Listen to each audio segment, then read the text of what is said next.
I think it was in 2018 when a guy who has a background as one of the leaders of one of the ultras groups of the men's side, Simon Sandström, he was at a women's match with his daughter. Okay. And she turned to him and said, like, Dad, why aren't they singing like for the men's team? And he said, well, why aren't they?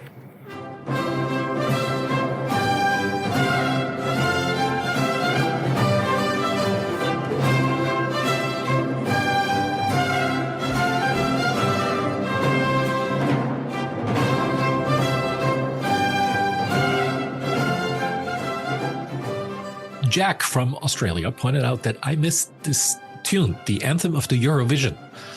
Always comes before the song contest.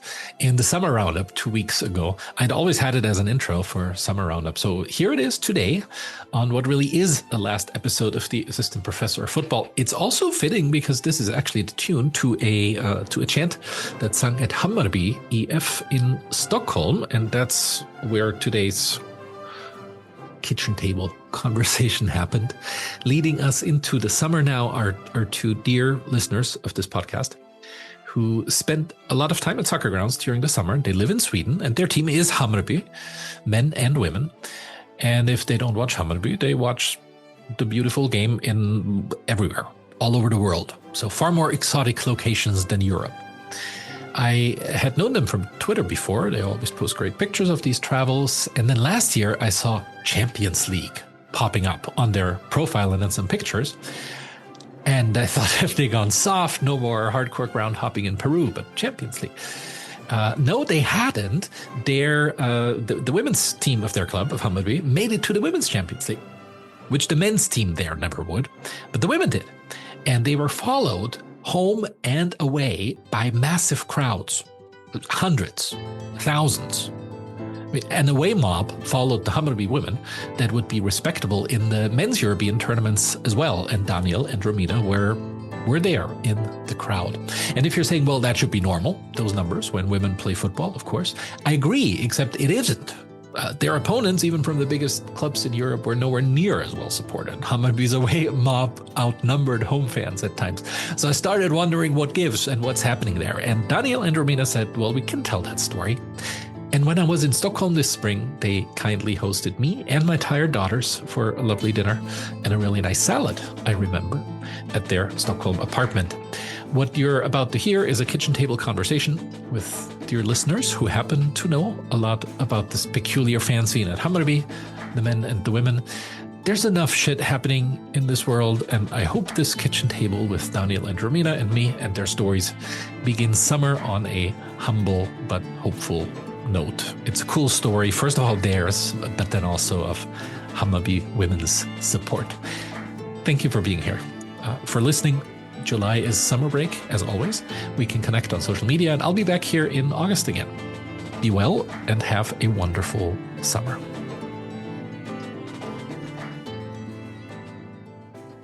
Welcome, Romina. Welcome, Daniel. Hello. We are sitting face to face in a lovely apartment in Stockholm, in Liljeholmen, to talk about a very special slice of football in Stockholm. The continuing rise of women's fan culture at Hammarby EF for the women's team, by both women and men, what that means, how it's been beamed out into Europe over the course of this last year. We should probably just share your X handle right away so people can get some idea as they listen and look up some pictures. What is it? The handle? The X handle? The Twitter? RD and on tour. RD on tour. Yes. There's a banner that goes with that you'll see at games as well. But it's also a Twitter/X account that has some vivid photo reporting about your tours and about Hammarby's women's support as well. Hammarby Women's Support has a separate, I think, documentary page as well on Instagram that I've seen. That's reasonably active. I guess the tifo group. They're referring to. Yes, they're sharing their creations. And, yeah. So if you're listening to this and you have time and you're on a screen, just to get an idea of the scope that we're talking about, go there. It's remarkable in Europe, but also in Sweden. But before we get there, introduce your football biography a little bit. How did you come to the sport, and what connects you there? A good thing that I start, because it's Daniel's story how we ended up being Hammarby supporters. But my football journey basically starts with my mother actually as well. My father was really not interested in football at all, but my mother was. Where did you grow up? Between Cologne and Frankfurt in Germany. Mm-hmm. In the middle of nowhere, basically. So there was no team to support, which was close by. So I did, like most children did, I chose the big one, which was Bayern Munich. Yes. Yeah, exactly. So, but my mother liked them too. That's how my football interest basically came along. Right. Then being a teenager, I realized, it's not really that fun with Bayern Munich. I mean, do they win so much? Exactly. They just win all the time. So it's nothing really to look forward to. Mm-hmm. So that's also when my football interests dipped a little bit. Plus my back then boyfriend, he was also absolutely not interested until I then met Daniel. And then we kind of, I think, both rediscovered our football interests.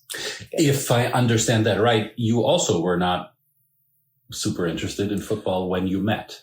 No, exactly. But you should say, I didn't even mention the obvious. You're a couple. So I'm here in both of yours apartment. This is not two random people in a random apartment. So yes. Yes. Well, I grew up in the same town as Romina did, and we never met. Well, we met in January 2006, and we became a couple of weeks later. And I think it's basically the same story as Romina just told. Professional football or any football attracting more than a few people, maybe a few hundred, was far away. Mm-hmm. And you never got a connection to any team or anything. So you followed maybe Bayern Munich on television. I did as well. Okay. And the other half of my school was Borussia Dortmund. Was Dortmund, that's the two. Mm-hmm. Yeah. We had, I think, one Eintracht Frankfurt, which is 100 kilometers. Oh, it's a respectable choice. One Cologne, another 100 kilometers. Yeah. But that's the two closest bigger teams. Uh-huh. And that's about it. The rest was red or yellow. Why green then? Why Sweden and why Hammarby? What brings you here and what brings you to travel, well, all over the continent to follow Hammarby's women's team in particular this season? Yes, as we said, our football interest was kind of hibernating when we met. But half a year later, there was the World Cup in Germany. So it was 2006. 2006, exactly. When Germans discovered that they could be happy in public. Yeah. Yeah. In a way, I actually do agree with this opinion. Mm-hmm. Right. There was suddenly an easygoing life that Germans never thought they were capable of. Yes. And we've been to public viewings in Frankfurt and Cologne, and we met all these people. I remember Mexicans dancing in the streets of Frankfurt and Trinidad Tobago, yes, parrot, yeah. And the English were there, red as a lobster. Yeah. and all these people, and that was amazing. How difficult football would be. I had no idea. Uh-huh. So, like now, 19 years later. Was it a fascination with the national team that immediately translated into, well, let's go find a club, let's go find a culture to support, or that matches what we're already interested in, which in your case is, we were already deep into musical subculture. Any obvious nexus that happened there? Or? No, I mean, for us, I mean, yeah, as Dan said, I mean, that's when we both realized, okay, we both like actually football and we should continue watching it. So we had something, I would call it a flirt with Mainz 05. Yes. Which was close by, or like... back then in the second league? Second league, exactly. So we've seen a couple of matches. I think we still had season tickets as well one season. No, didn't. No. But anyway, so we saw a couple of matches actually. Yeah. Mm-hmm. As I said, it was a flirt. It was not really like love, but it was close by and it was nice to be there. But it never really came close by. But then we had a point in our life when we realized, okay, we can't keep on living here where we live because it was such a small town and nothing happened. Mm-hmm. And jobs also kind of sucked. So, but that's when Daniel can hop in because, no culture. Yeah, no culture. Yeah. The other big thing for us is hard rock and heavy metal. And you just don't drive 100 or 150 kilometers for a normal concert on a Tuesday evening if it's not your favorite band. Mm-hmm. So we talked about it, and I studied for half a year in Sweden, which is a big country when it comes to this kind of music. It's a bit of a mecca for heavy metal and for hard rock. Yeah. Sweden and maybe Finland too, but Finland too, and Norway. Yeah. And so the intention first was to get to Cologne or maybe the Ruhr area. Yes. With a lot of pot. Mm-hmm. Exactly. But we thought it over and said, we don't have any kids yet, and why not try living in Sweden? Yeah. So if it works, it works. If not, we will never wake up, be 60 years old and regret that we never even tried. So in the summer of 2008, we moved here and to Stockholm right away? To Stockholm right away. Okay. And it was a bit of a rush because in the beginning of May, I was applying for jobs from Germany, and the beginning of May I had a job interview on the phone, and 2 days later, the guy called me and said, "Oh well, we would like to give you a chance." All right, yeah, that's nice. What did you have in mind? When should I start? Like July, August? Oh, I was thinking about June. Okay. So I could get him to the middle of June. So I had 6 weeks. And this is where Hammarby comes in, kind of. Because there was a girl living on Söder, the island, which is the core district where Hammarby has its home. Historic area of the club. Yeah, exactly. And she was on a longer vacation for 2 months, and she rented out her apartment. And I was in desperate need of some place to sleep. Yeah. So I moved in there for the first 2 months, and which was perfect timing because Romina had to take care of things in Germany and had a time to fulfill her contract at work as well, and so on. So I had these 2 months, and it was actually, we'll probably get back to this, but just around the corner of Hammarby IP, the stadium where the women's team still play. Yeah. And there's a park nearby, and I saw all these, kids with their training clothes, green and white. Yeah. And our antagonists here in the city, they sometimes make fun of us because we are bums, and Södermalm is known to be a working class district. And yeah, but I saw bums with green and white scarves. Yeah. And they are part of the picture, and they just belong.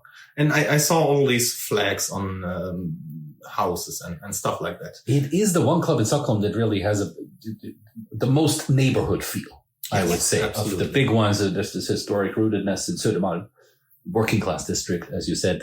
Even the new stadium is reasonably close to the historic origin of the club, as opposed to the other club that plays in that stadium as well. It's a bigger stretch for Djurgården.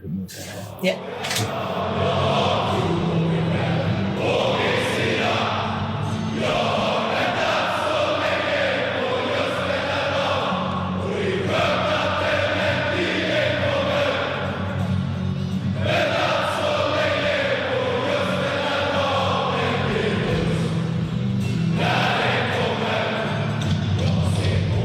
So you said, who are these bums?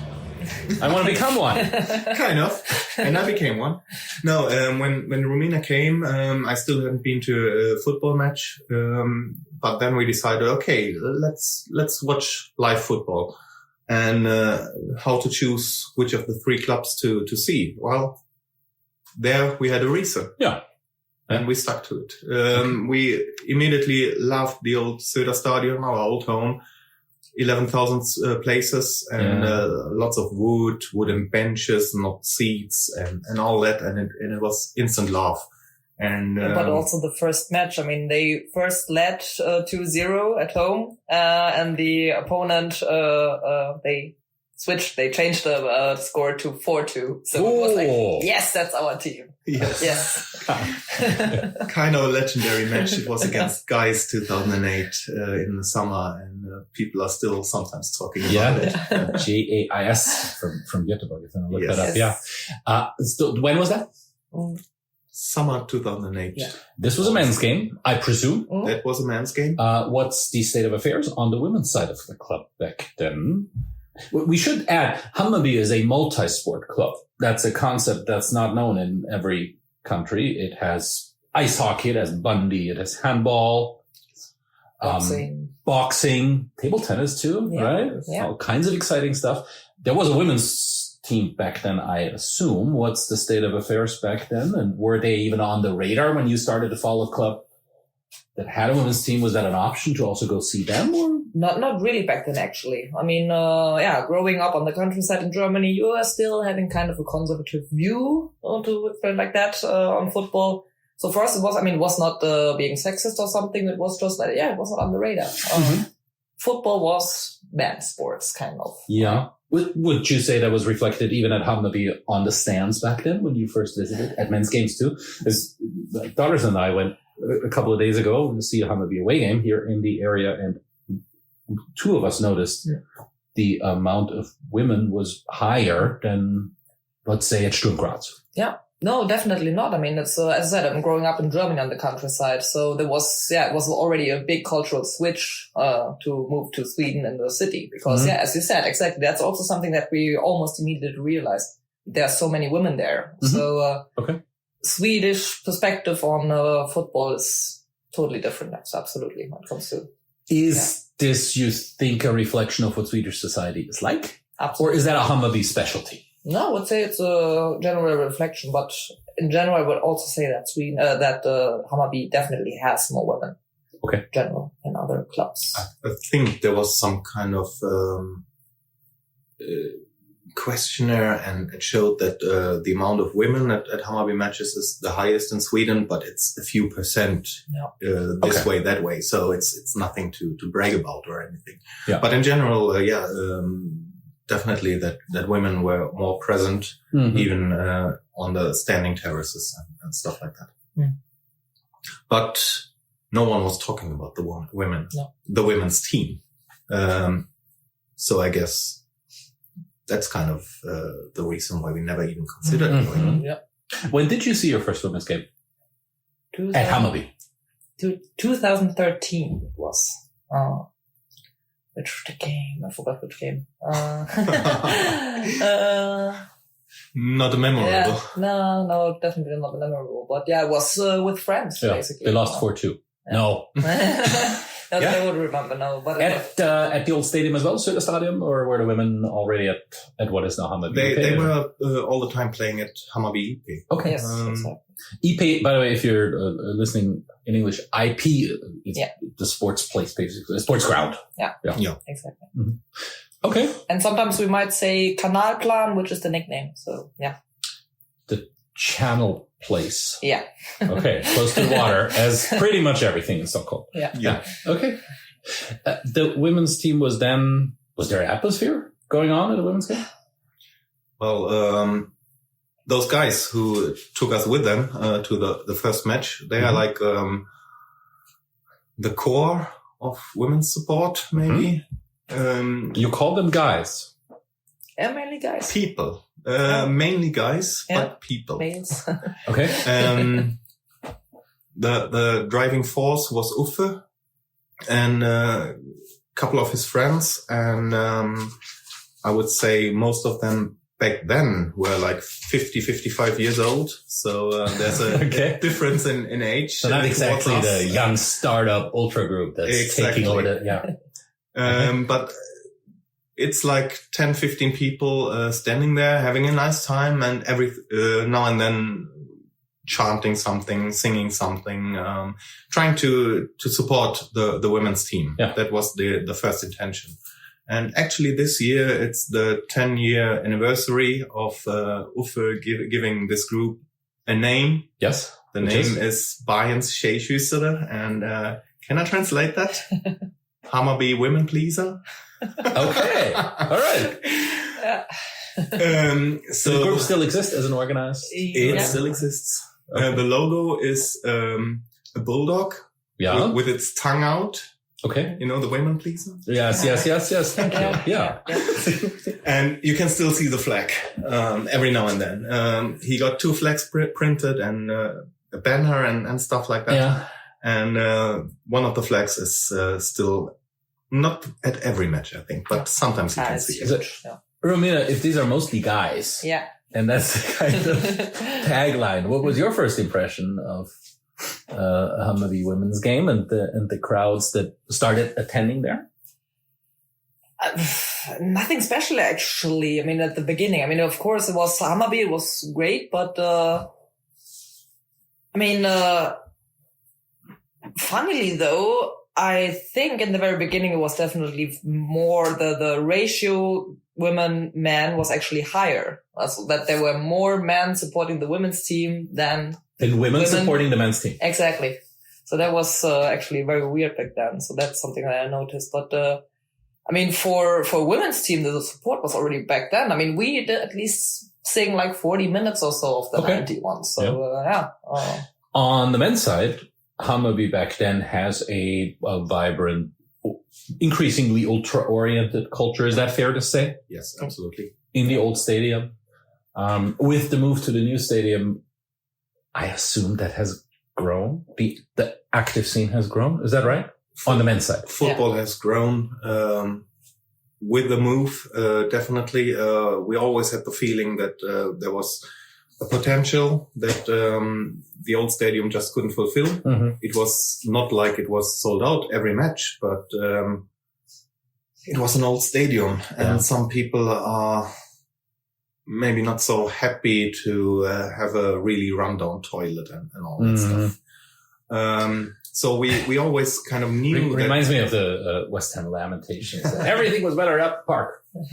Toilets weren't. Yeah. No, exactly.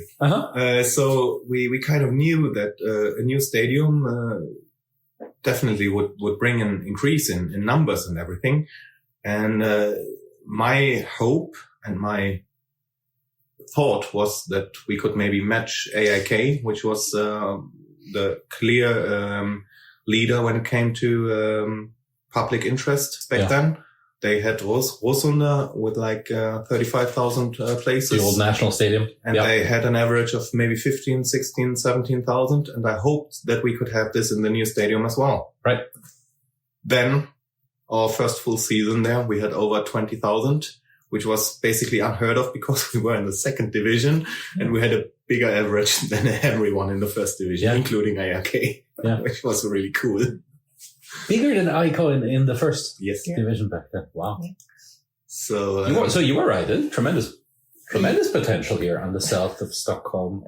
Yeah, but I think it was because we were the only team that was actually embracing the move. We loved our old Söder Stadion as well. But, you know how the internet is. People are just complaining all the time. So, yes, true. And we had actually a group which was actively working on doing something positive about it. We couldn't change it. We had to move. So there was a group, Dan was also part of it actually. So to actually, make it more fun. To embrace it. And make it ours. Exactly. Make the new place ours. Exactly. And, apparently AIK and Djurgården didn't. They still had their complainers all around. And both of them moved to new stadiums as well. We should say Djurgården moved to the stadium that Hammarby is playing in as well. So now called the 3 Arena, that takes turns between who is the home team. And AIK moved to the new national stadium. Yes. Which hasn't even called Strawberry Arena now, right? Yeah. Wonderful name. Yes, exactly. After Friends, Strawberry. Friends Arena, Strawberry Arena, right? Yeah. What a sponsor can do. The stadium with the two funniest names I can think of. It doesn't quite fit. No. It's not what I think of I call friends. It's not friends or strawberries. No. Yeah. The men's team moves up again in the first. Is now successful in the first league. The women's team. What's the sporting journey like? We touched a little bit on the beginnings of fans support and culture. How is success on the field? Well, no, go ahead. They are a classic team of the first division, but during the 2010s, it was a kind of up and down. There were some seasons in the second division. Latest were 2018 and 19. No, wrong. 19 and 20. Yeah. The first Corona year. And even before, we had a stint in the second division as well. At least one. And, it was, as you said, Hammarby is a club which incorporates many sports, but it's, organized in a way that each sport is its own club, which is, a part of the umbrella club. Right. So you're a member of a section, I assume. Exactly. That correlates with one sport, and then the whole thing makes up Hammarby. Yes. Yeah. And back then, the women's section and the men's section in football were two different entities, units.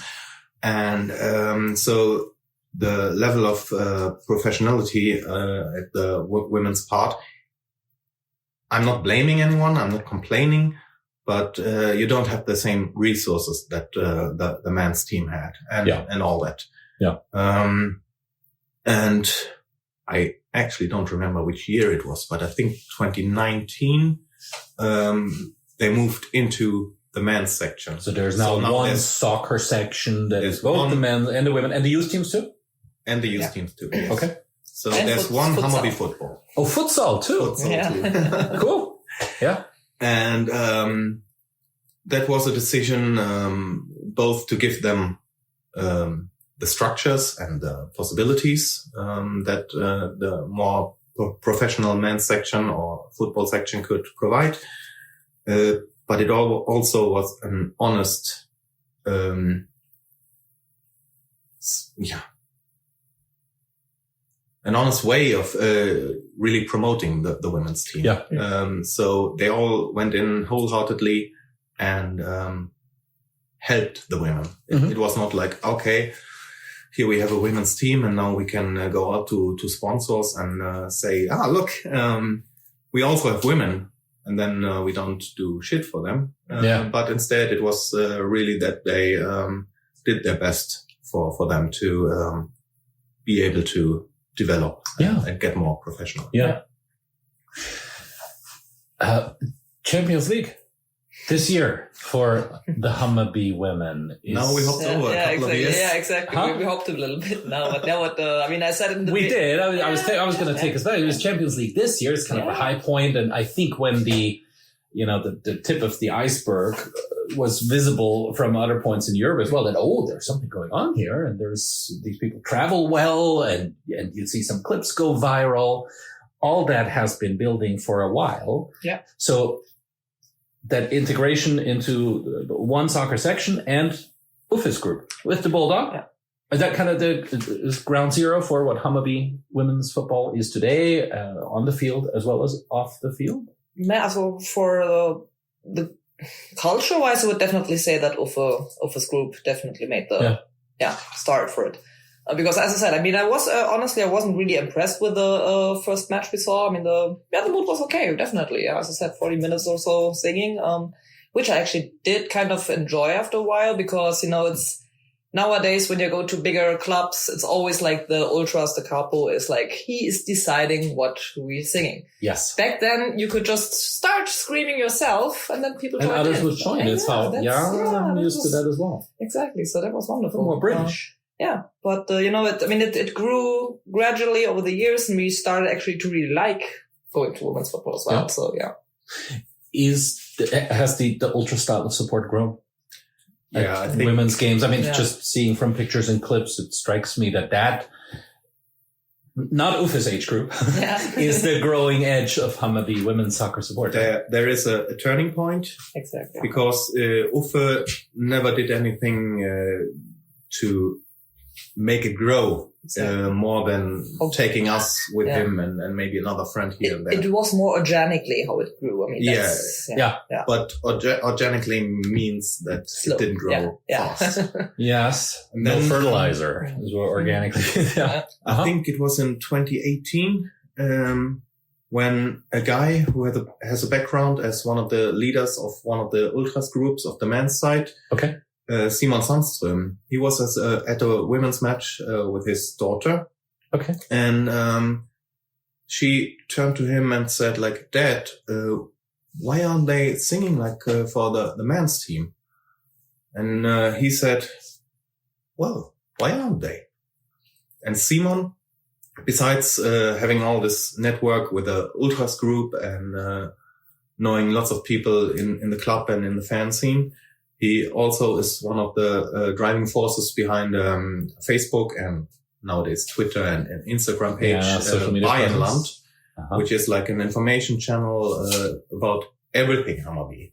Okay. So you can find everything big at least. You don't find Hammarby Pool, but not yet. Not yet. But they're announcing games and sometimes pressing like, come on, buy a ticket and get there and let's do something. And he used that to even promote women's football. And so there sometime in 2018, 2019, something grew. It was kind of hand in hand with Uffe. Simon and Uffe were in this together. But Simon took over because he had all these possibilities and connections, and connections, mm-hmm. and then suddenly a bigger group formed, and all this, let's call it ultra style support. What's the ultra group that Simon comes out of? The men's group is E1, named after a section of old Söder Stadion, mm-hmm. and the women's group is nowadays called Bajen Kompaniet. Bajen company. Yeah. There is that intentional that the groups have different names on each side? They are separate groups. Yeah. Some of the ultras are also attending women's football, but as private persons. Okay. We have 4 real ultras groups and a couple of groups with banners, but more like groups of friends. And no one of them ever came as a group to a women's game. So Bajen Kompaniet is really a ultras-oriented group in Hammarby women's football. Okay. You started going regularly, following away when? Does that correlate with the growth of supporter culture? We bought our first season ticket 2019. Okay. So we at least had one season before Corona hit, which was kind of good that we still then had our season ticket because, Sweden was gradually opening up during the warmer month. So everybody with the season ticket could at least get a chance to see a match. And I think we saw all of them because most people were still scared of Corona. So barely anybody was buying the tickets. So I got lucky in the very first draw. So we could go. Then the second and the third, they actually opened up for everybody to buy who had the season ticket. Uh-huh. So we saw all the Corona matches that were possible. Okay. And the ones before we were just outside the fence. Exactly. Yes. Exactly. There's a fence on one of the goal sides, and I guess 50, 60, 70 people can stand there and have a quite good view of the game nonetheless. Uh-huh. It was easier early in the season before trees were blooming. Oh, okay. But it was still possible to see the games. And it was quite funny because no one was allowed inside because we would die altogether. But we would be standing side by side and singing, and there were flares and smoke. But we were really, really close to each other outside the fence. Yeah. But then obviously, you survive. Yeah. I'm still sitting here. Yeah. I think it's because of the smoke. Probably. Yeah. It strengthens the immune system. Exactly. I think pyrotechnic. Yeah.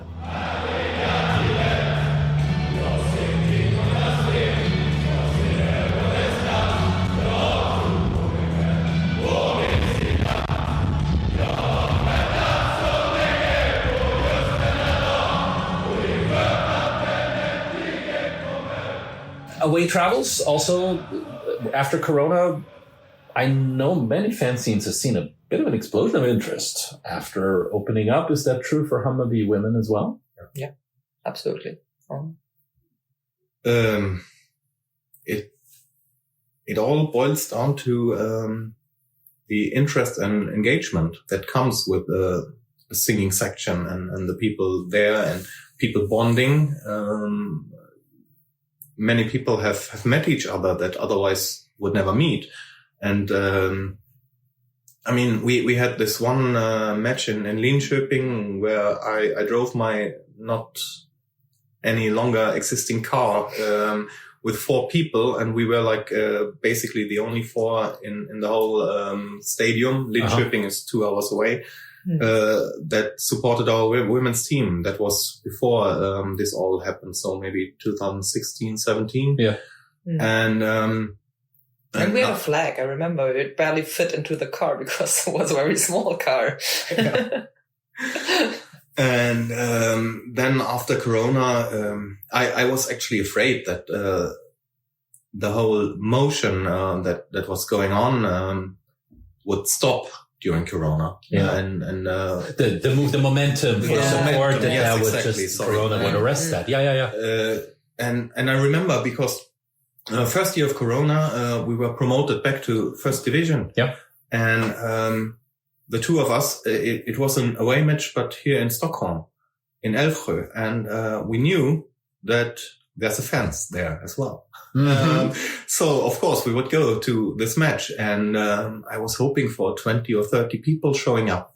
And there was a traffic light which was red, and we were waiting, and then a guy came, and I had never seen him, but he had a Hammarby scarf, and I thought, okay, we are not going to be alone at least.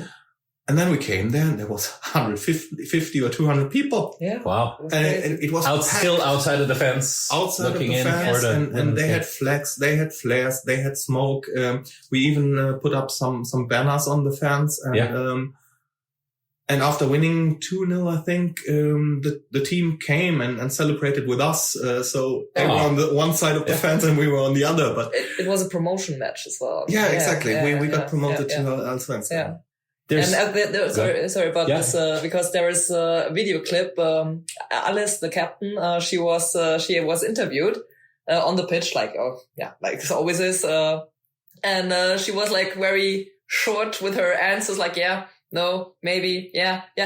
Can I go now? I really want to celebrate. Yeah. Good. And ran over to you. Exactly. Yeah. Wonderful. I mean, that's one of the, two, maybe not cliches, two differences that I keep hearing or I keep stumbling upon between organized men's and women's soccer and support. One of them is a closeness between team and the fan that is still intact in a way in women's soccer that is much harder to get by on the men's side. That may just be pure quantity, that may be commercialization, that whatever it is.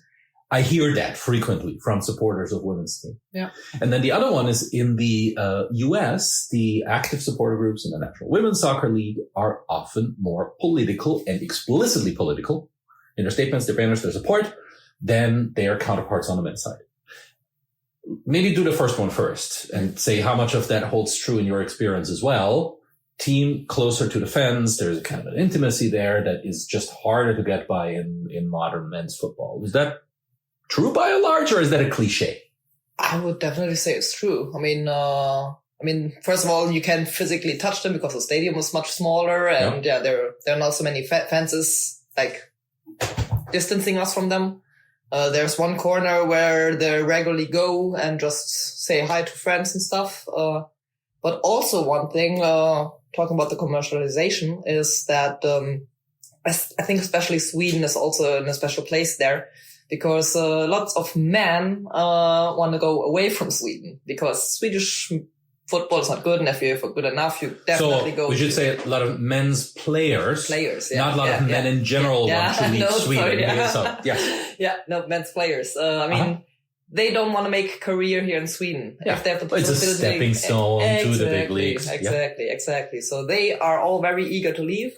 So every time we have a player in Hammarby who is like, oh yeah, he looks good, he will be definitely gone this summer. So that's my thought. Yeah. I'm not enjoying that this guy is good. I'm just saying, okay, we can sell him. Nice, cool. Yeah. For women, I mean, there's a good chance that they stay. I mean, now it's getting tougher with all the other bigger teams investing and stuff. But we are not that far off, at least yet. Yeah. So some continuity, and with that continuity comes the potential for the fan to identify with a team that's a group. Exactly. Not just a ragtag assembly for 1 year. Yeah, exactly. Maybe players that come from youth to youth as well. Yeah. Agree, Daniel? Largely, I would say it's still closer, even on the men's side here, than in many other countries. For example, I don't know about the other clubs, but Hammarby announces on the webpage every Monday the open training sessions. So it's 2, 3, sometimes 4 a week where people are welcome. So you can go there and you can meet the men's team after. Of course, you shouldn't disturb them, but when they're done training, you can get an autograph. Okay. Tell someone he was shit last weekend or whatever. Okay. But there is a difference, especially on match day, with the 30,000 arena and everything that comes with it, to the small sports ground with 2 stands. And as Romina said, after the match, the players, at least a couple of them, are just standing there. And I remember our second goalkeeper when she made her first match. This place is near the exit. So she was standing there, and I just went there and told her how happy I was for her to make this match. Something I made it just out of the situation. Nothing planned. Yeah. But it was possible. Right. Yeah. Right. That's lovely to hear. What about the politics? Maybe this is a US phenomenon in part because feminism and because LGBTQ culture is under different cultural pressure in the US than it is in Sweden. But is that something that you would observe as well, that the women's soccer culture is a little bit more edgy politically in its self-expression than men's soccer? Looking around on the stand, the people are definitely more alternative. If you attend a men's game. Exactly. Yeah. But no, I mean, in Sweden and Swedish football culture, the culture of not having politics in the football stadium is very strong. Okay. Some of the women's teams try to make a thing out of it, like equality and bringing that into it in the same way as they try to make it a family-friendly event and all that. But I think I'm mainly talking about the smaller clubs in smaller towns. And, okay. It's nothing that's a big theme, at least, anywhere. Yeah. Is that, I don't know, a good thing or a bad thing? Did you coming from Germany, is your the impulse that football should be a little bit more edgy politically in a stance, or? I came here with this, especially at Hammarby, working class club. Yeah. Little anti. It's, Hammarby has its, way, from its roots and where we come from and, the whole culture, which is what it is, but it's never been a political thing. And at the beginning, I was confused because many countries in Europe are very political. Germany is in both. Or politics is very public. Right. Yes. Party politics, very public. Yeah. But many stands, many scenes are that as well. Yeah. Look at Eastern Europe and often far right. Germany divided, but strong opinions as well. France, Italy, everywhere. Yeah, at times you have one lefty and one right-oriented ultra groups in the same club. France has examples like that. Yeah, and here it's never been a big thing. There are some groups where you know that they are one way or the other. Yeah. But this general keep politics out of the stadium is strong here, and I have grown to like it because if it works, if you really keep it out, then it works, and everyone is welcome, and everyone must be welcome. That's the point of it. Mm. And we should say Sweden has 8 different political parties in parliament. It's by no means a country that's entirely homogenous, but it also has this ethos of, well, middle way, not too hot, not too cold, and let's keep everybody inside the boat as much as possible. And that translates into football support as well, you would say? Not in the support itself, but for the political side of it. The culture, political part of the culture. Yeah. Good. Champions League. Yeah. Yes. Where did you, well, first of all, how did you qualify? How was that season like? And then what did you think when the opponents were drawn? And then let's talk about your away travels a little bit. So how did Hammarby women, whom we met secondly as well, made it to the Champions League this year?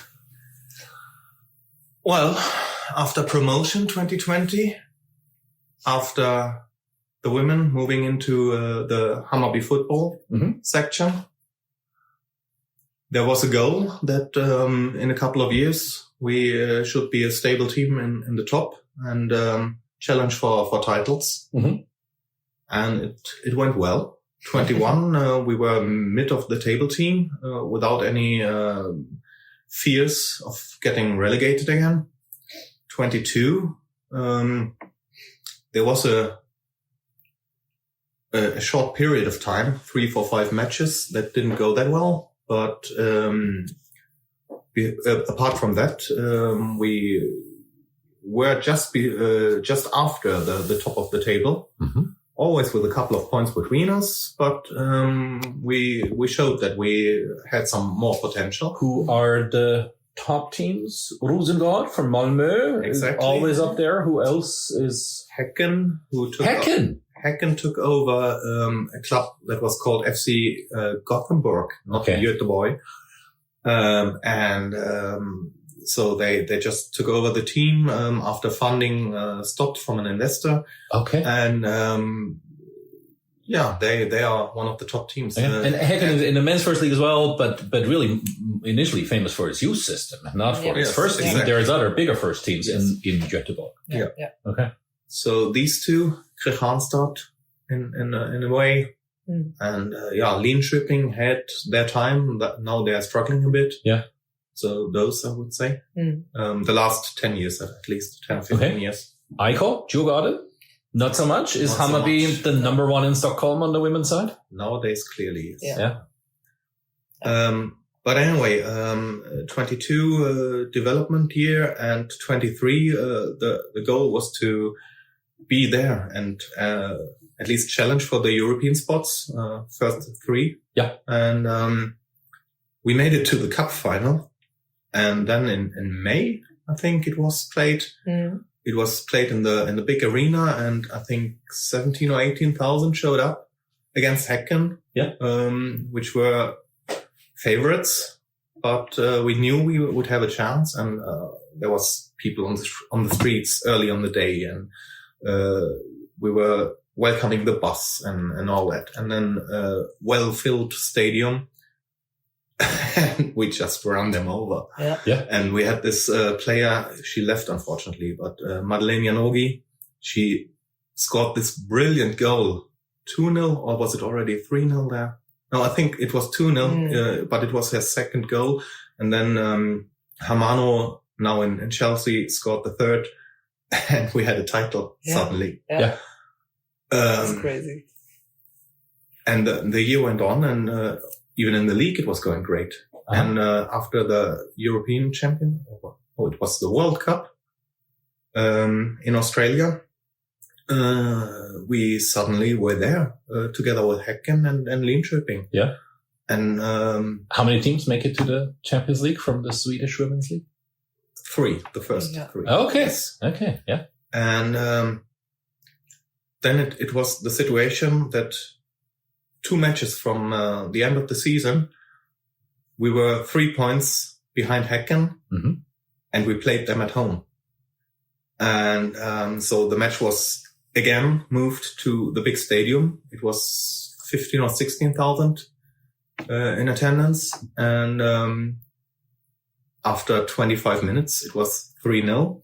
At halftime, it was 3-1. And then they scored shortly before the end, 3-2. But we could keep it. Pull it off, yeah. And because of the goal difference, we went past them. We were suddenly 1 game from the end of the season and in the top spot. Yeah. Yeah. And then 7,000 people went to Norrköping for the away match. Which is how far away? 90 minutes. Yeah. Okay. And freezing cold. Freezing cold. 7,000 for a women's away. Attendance was 7,500, 8,000, something like that. Yeah. Right. So it was basically all green light. Yeah. And they welcomed us. The club was really friendly, giving us all the sections and stuff. So that was not a problem at all. But they were giving us a match. And the thing was, I think we had a goal difference, 2 goals better than Häcken. And we made it 2-0 earlier in the game, but our game ended 2-0. And the game in Gothenburg, Häcken at home, was still not finished. They had like 5, 6, 7 more minutes, and they needed to win 4-0. And they scored. No, they had to win 5-0, I think. Yeah, they scored a second, they scored a third, and everyone was just and nothing was working. The mobile phone, totally overload. Yeah, nothing. Yeah, not a chance to know what's going on, and is the game finished? But then it was finished, and it was enough. Yeah, and but we entered the pitch a couple of seconds too early afterwards. But yeah, I bet there is a wonderful clip from that, and if I can't find it, I'll play the audio right here. Yeah. Wonderful. Yeah. And suddenly we would play in Europe. Yeah. Champions League. Yeah. But yeah, not Champions League yet. There was a qualifier between. Because you still, even though 3 teams make it to the Champions League, there's no guaranteed spot for the Swedish women's champion in it. No. Okay. No.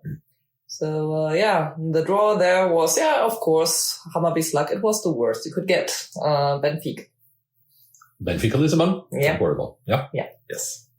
There were teams from Ukraine and I don't know, so many names you never heard of. And they were seeded. We were unseeded. Okay. And I think it was 8 teams seeded. And we talked a bit about it between friends and stuff. And 6 of them should be no problem at all. And the other 2 one would be hard. And then there was Benfica. Yeah. Who made it to the quarterfinal the year before. And whom did we get? Benfica, yeah. I know the Sturm women made it to the qualifier for the Champions League, which used to be like a little odd tournament format, like 3 teams at a different place that never made it. Yeah. So this was just head-to-head Benfica Hammarby. Yeah. Yes. We know how it ended now. Yeah. But upset. Yeah, definitely. Especially because they won the match at our home. We also again moved to the big stadium. It was the first game here in Stockholm. Exactly. And you won away. Yeah. So I think it was first they scored, then we equalized, and then they scored again, wasn't it? I think we took the lead, didn't we? And they turned it around. Whatever. It was 2-1. So we had to win with the 2 goals difference. And if you lose at home, you are not going with the best hopes, but it's Europe. So we went anyway. It was also not our cheapest travels, of course, a week before. So with the booking and stuff. Yeah. How many traveled? I think 130 or 40 tickets were sold. It's not bad. We were more than the home fans, I would say. Yeah. No, but so we scored actually early on, rather early, or 20-25 minutes, something yeah, like that. rather early. So and suddenly, at least I felt like shit, we can take this. And I mean, I was watching the interviews before because I was so freaking nervous. But watching the interviews, the women were like, "No, we can get them." Okay. We lost, but they were like super confident. They were not just like interview confident. You could really feel, no, they are confident. So that gave me a little bit of hope. But then, during the match, we could definitely see that, we can make it. Yeah. And so it was closing into 90th minute. It was over 90th minute. What was it? Yeah, it was overtime. And we were like, hey, great, we can get them into the what is it called? Additional time. Yeah. Extra time. There's no away goal rule anymore. Exactly. So we were like, wow. I mean, even if we go out now, we go out with pride, having Benfica on their knees at least. And then Katinka scored like in the extra time, and all hell broke loose. Yes. I mean, literally. I mean, there was a podcaster from Hammarby there. There was a video of him when he was like really going bananas and screaming and wow. I mean, it's what an explosion that was. I mean, both on the so stand. Many videos. I mean, there's a video that's the camera is mainly on the stand, but in the background you can see part of the pitch where our goalkeeper stands, and she just goes to her knees and can't believe what's happening. And the whole, this moment this game is one of the top 3 games that I've seen in my life. Definitely, yeah. Period. Men and women. Yeah, yes, ever. Absolutely. Ever.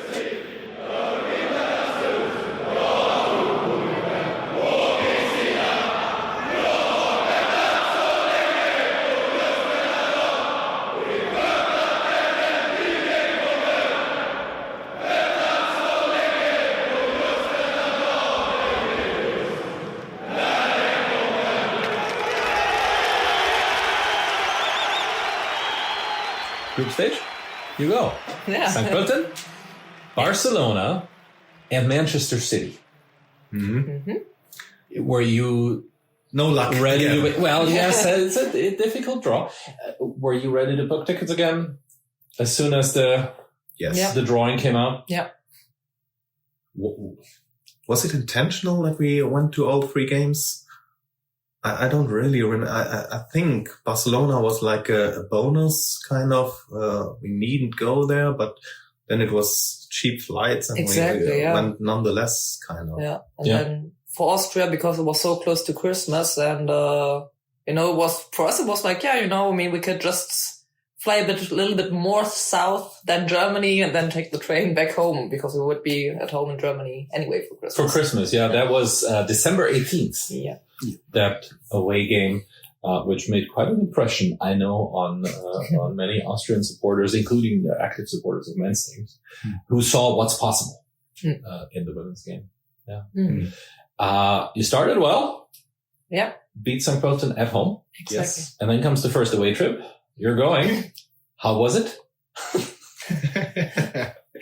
Let's talk about the next game. I know what's coming. 9-0 loss, and Barcelona, you said, not only a bad loss, but for a women's team that's that good, the attention given to the women's team and the infrastructure given to the women's team in Barcelona is miserable. Yeah. The stadium is at the outskirts of the city, and we happened to be in Barcelona just a little more than half a year earlier, and we were there as groundhoppers, trying to do the Olympic Stadium where the men's team is playing right now while Camp Nou is being renovated. And so I saw that the women's team on Thursday evening is playing Eintracht Frankfurt in the Champions League. So why not go there? So we went there, and it was all fine and fun until I looked how we get back to the city. And I realized if we don't leave as soon as the game is over, and miss the bus going then, there would be an hour, I think, to the next bus. And we nearly missed it, but we made it. And otherwise, you would have been there in the dark. No pub, no nothing. It tells you something about how the women's team and their supporters are valued if you put your team in that kind of place, which for Barcelona, it's a remarkable story to hear. St. Pölten, too, could not play at home. Yeah. Played in a different stadium as well. That was Higher Force, wasn't it? Yeah. What is that? Higher Force. Yes, that's true. Yeah, that's true. The stadium was swamped at the time. There was flooding in Austria. Yes. But you saw a nice purple stadium in Vienna and a win. Yeah. And a win as well. That was the second win we can already preempt that. We're not trying to retell the story as if it has happened yet, but you made 6 points total, all of them against St. Pölten. And that last win was the one right before Christmas. Man City away, how was that? Was also nice, definitely. I mean, they had their stadium next to the men's, so same complex there. I mean, also a lot of people showing up, a lot of not women supporters. I mean, there were some profiles. On the Hammarby side. On the Hammarby side, exactly. Yeah. So there were, I mean, it was really an invasion. I mean, you get super easy tickets to Manchester, super cheap from here. Yeah, the men team isn't getting away games at Man City or Barcelona. The women are. Exactly. So if you're Bajen and you want to travel to those places, the women's team is your ticket. Exactly. Yes. Yeah, exactly. So, it was cool. It was a little bit too much for me already. I mean, we were at the, pub, like somebody's pub, like the gathering pub, the kind of official one where we all meet. But it was getting too crowded. I mean, it was impossible to get a beer. So I rather spend my time drinking beer than waiting for my beer. So in England, there's a tradition too of this, a designated away fans pub that then is inevitably terribly crowded. Yeah, exactly. Yeah. And then St. Pölten. Yeah. What's left of this Champions League season for you as supporters? And then what's left in terms of the attention that women's support at Hammarby has received?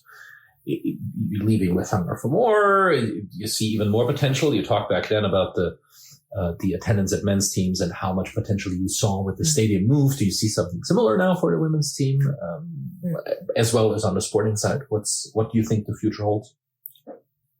I think that for us personally, it's great memories. We had a really good time, despite the result against Barcelona away. The other 3 matches against Barcelona. I'm Austrian. I am not easily shocked by 9-0 losses in Spain. I recall the Austrian national team did this. Barcelona just made it to the semi-final with 10-2 over 2 matches against Wolfsburg. So we didn't do it that bad. Yeah. And I think, I mean, the learning curve is also great. I mean, we only lost 3-0 at home. I mean, the thing was that, our women, they play offensive football. And I mean, you can't really play offensive football against that team. So, left in the tournament are names that are also big on the men's side. Yes, by now, Arsenal, Lyon, Chelsea, Barcelona, etc.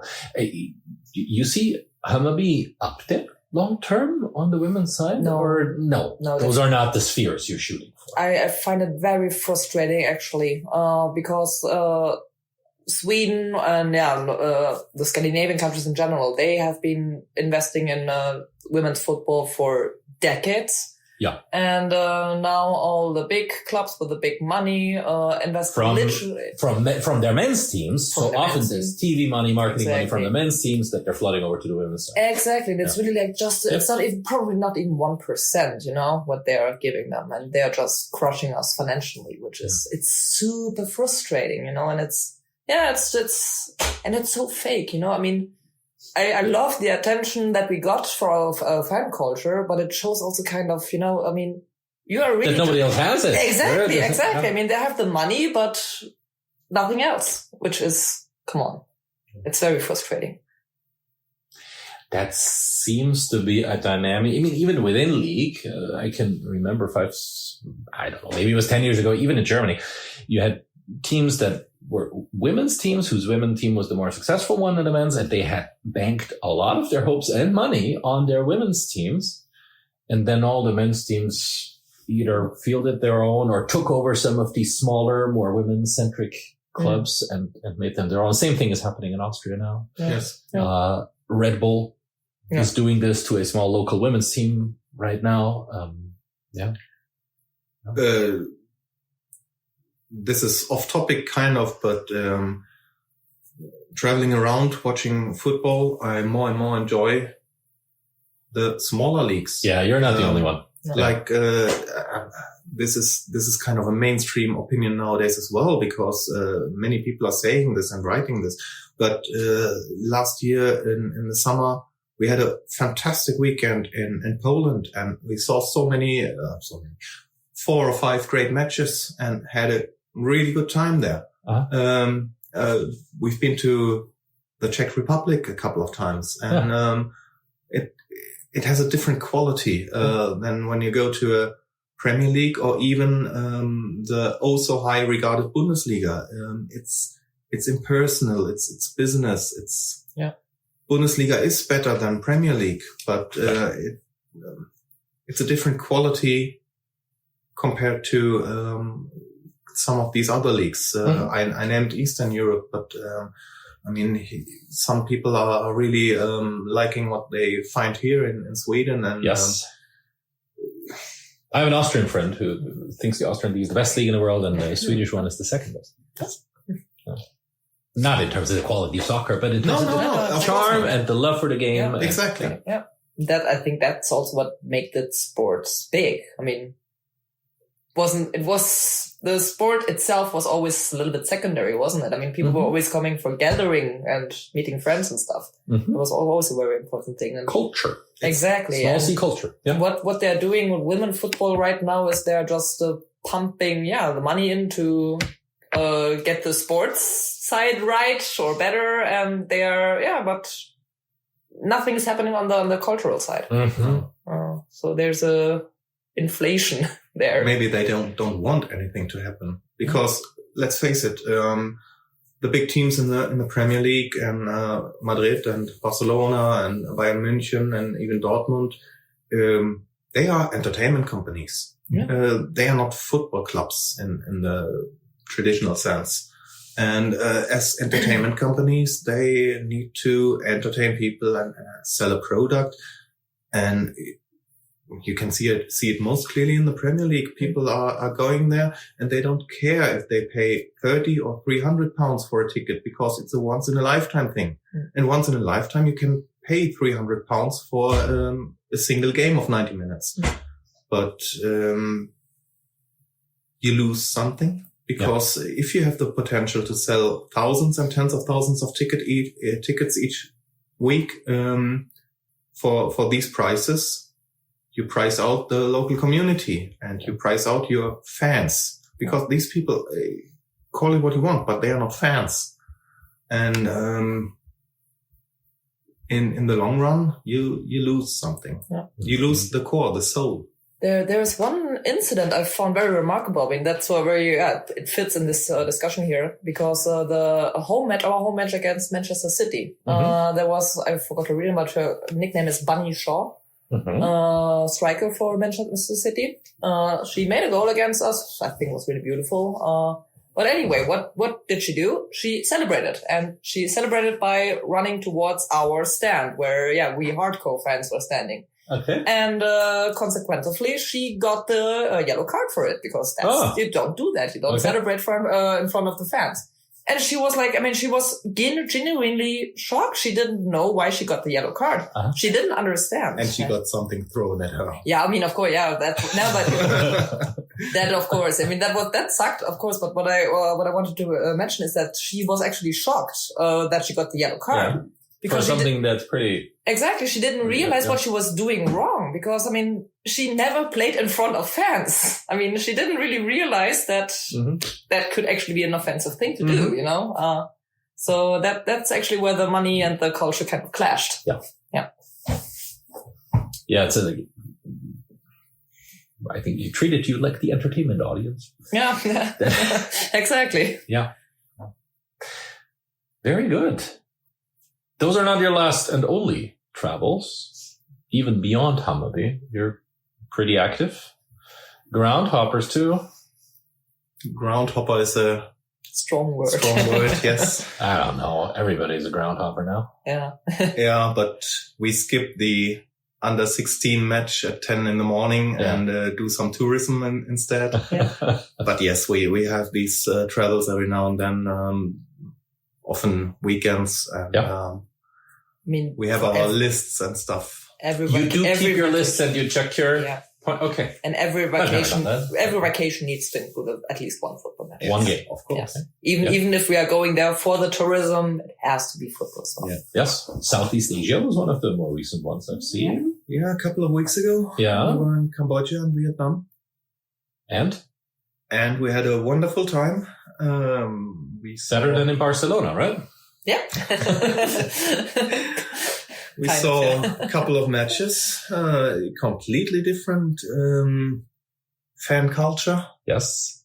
And completely different standing of football in society. Yeah. So attendances are rather small. But the kind of fan culture with a completely different drumming, some rhythm drumming. Yeah, these Asian kind of boom, boom, these really like humming drums kind of. Yes. Interesting, yeah. Other instruments as well, or? Partly other instruments, yeah. Not everyone. Like half orchestras. Yeah. Yeah. It was, I had no expectation whatsoever. I'm not the one who's constantly watching YouTube videos of strange places and strange football matches. Yeah, so there's way too many. I came there as oversaturated, a blank sheet of paper. Good. And I liked it. Mm-hmm. I won't have to complete the Cambodian league now, but I really liked the experience. Very cool. Very cool. Yeah. A very strange match we saw in Vietnam was Hanoi Police against Ministry of Defense.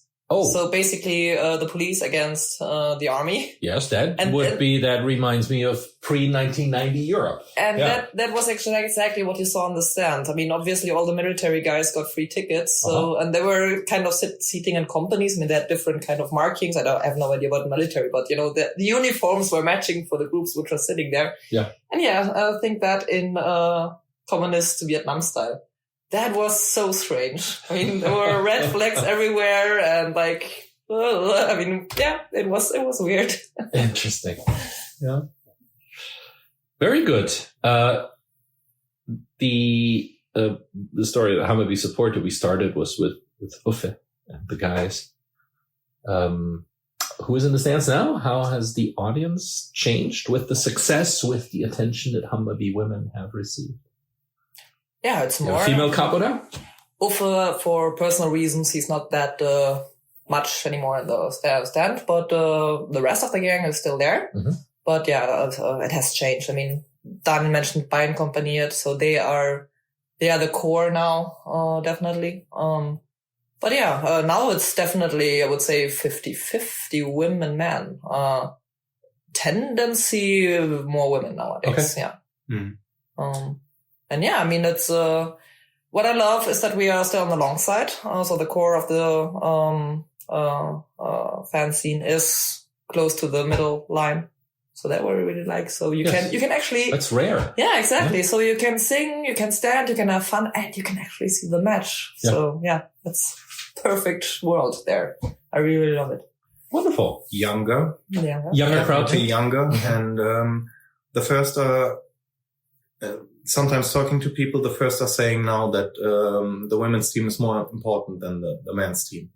I mean, for us, it's their main team that they follow from Hammarby. Yeah. For the two of us, it has always been the men's team, and then the women's importance grew over the years. And nowadays it's really close. And sometimes I might be frustrated with the one and looking forward to see the other. Yeah.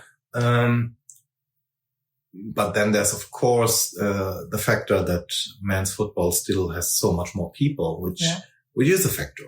Yeah. Like the first home match last weekend or 10 days ago, 30,000 on the stands and the big choreo and all that. That is different. But the week before, the women's team had their first match and we were longing for it. We were really looking forward to it. We had a nice sunny day, freezing cold, but sunny, and it was fantastic being back. Just that. Yeah. But yeah, it's younger, and people are really growing into it. Their first supporter experience might be with the women's team, and definitely more women. Women being active, both in Bajen accompanied, and we have a group doing all the choreos, tifo gruppen, which are completely separated from the men's choreos. So these are people that exclusively do this for the women's team, and of course they might have some contact to the men's group in order to get some tips on how to do this and that and technical stuff. But they're raising their own funds. They're doing their own designs. They're painting it all on their own, and they're doing a great job. Yeah, I mean, you can find on YouTube the choreos from the Champions League matches in the big stadium. You can find on my Twitter channel a video from that fantastic choreo 2 weeks ago, where there was a couple of buildings from Söder without any people, without any life, and then they draw up a net, and suddenly there was life, and there was a bus driving, and so many great ideas, so many details, and it's fantastic to see. Yeah. And even that started off with some males doing that, or guys doing that. And now they're, I think also the last one, I might be wrong, but I think actually there was a woman taking the lead for this career. So Good. No, Theo told me that the next against Rosengård. Okay. Because this will be the first design that. Because Nadine was very active in the last one. That's why I was thinking she was. Yeah. Okay. Yeah, Nadine. She's yeah. Excellent. Well, for those who are not living in Sweden, which is many of you who are listening, if you're planning a ground hopping trip to the country, do mind the Hammarby women's team specifically, but women's football in general as well. And thank you for sharing some impressions. Where's the next ground hopping trip to? Already something planned? No, we are in the bittersweet situation that the men ended up on second place last year. Yes. So they are playing international this summer. And the women ended up third, playing international this summer. So we have to save both time and money, vacation days and money. To hopefully do a couple of trips then, and maybe combine them with a couple of matches the days after, wherever we happen to be. Yeah. And I was just a couple of days ago was actually looking for a weekend where we could actually go home and visit my grandma, but there barely is any time. It's either the women or the men playing all the time, so it's impossible.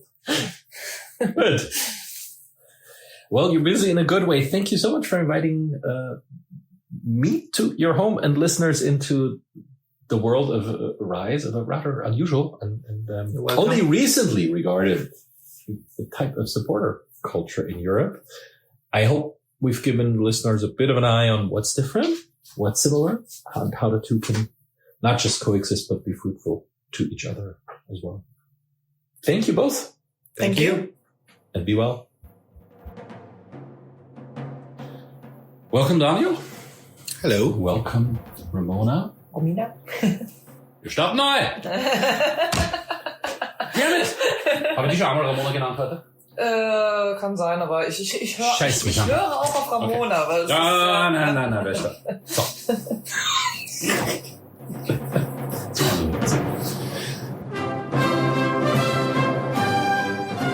Oh, and if you have listened until now and have not liked or followed or shared or reviewed on any platform, now would be a great time to do it. Thank you for listening.